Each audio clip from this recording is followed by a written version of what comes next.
The basic settings will be set by the customer. For testing, we add a 220 volt AC power supply. At first, we trip the ACB manually.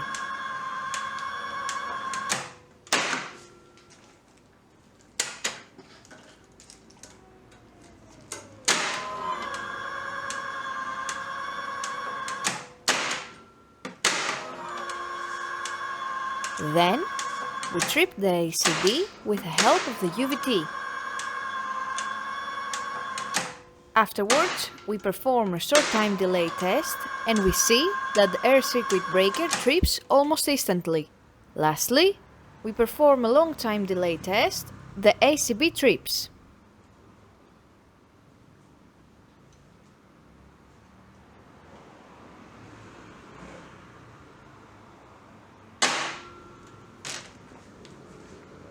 It is now clear that the air circuit breaker is working successfully and is ready to be delivered to the customer.